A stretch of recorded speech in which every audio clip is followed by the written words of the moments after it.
This is a quick guide to the Via Ferrata Gorge Ailefroide, and it's a very good Via Ferrata with some challenges.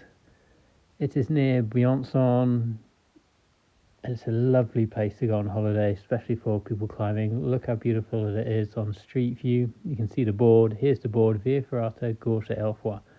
Now there's an easy section, which is the first part of the Via Ferrata, and then it gets Via Ferrata Sportive, which gets difficult, not good for your first ever time. The blue bit is the easy section, and then the red bit and the purple bit are the harder sections later on.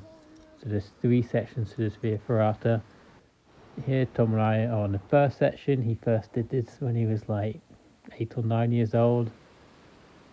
Not a big deal. So you do the blue section and then you turn right to leave, or you continue and do the sportive section.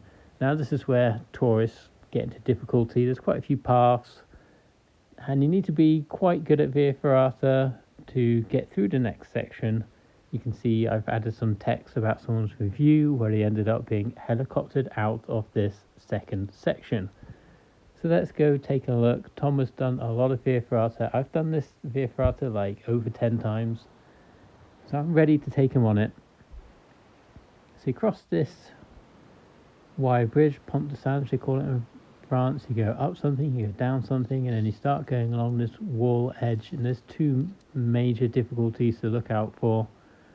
And one of them is this corner section, because when you go around the corner, suddenly it is overhanging, and you need some arm strength to hang on. It gets busy in this Via. There's people getting stuck, and so some people get tired. Tom and I managed to hit just a nice moment when there's no one really on it, and he's off. I'm doing the clips for him. We pre-planned that out, so he just goes and I catch him, and then I can do the clips. That will save him some power. And he's got around the first difficulty. Now I'm telling him he can have a little rest here before we take on the second difficulty. This is where the people got in trouble on that review. You're climbing up there, and it's over vertical. So it's a good idea to have a rest. And if you have someone to do your clips, because you do need to clip halfway up, that helps. It's not that hard. Have a bit of fun on it. No stress. Once you've done a few of these, you go, they're actually a bit of a walk, and then you're up. And that is the hard bit of the second part done.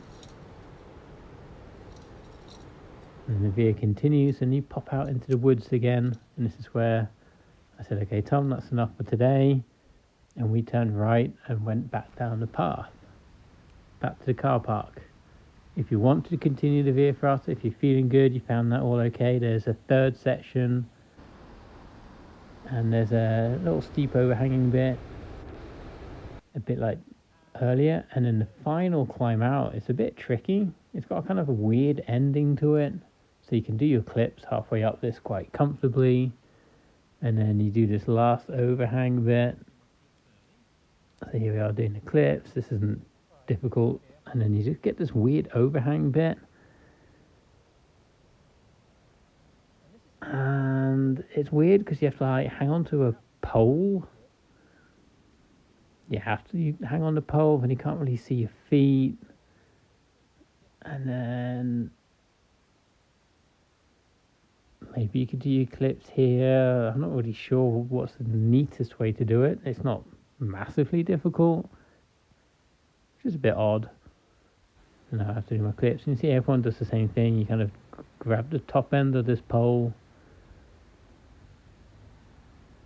and then do your clips afterwards. Another person, this is filmed from the other side of the canyon.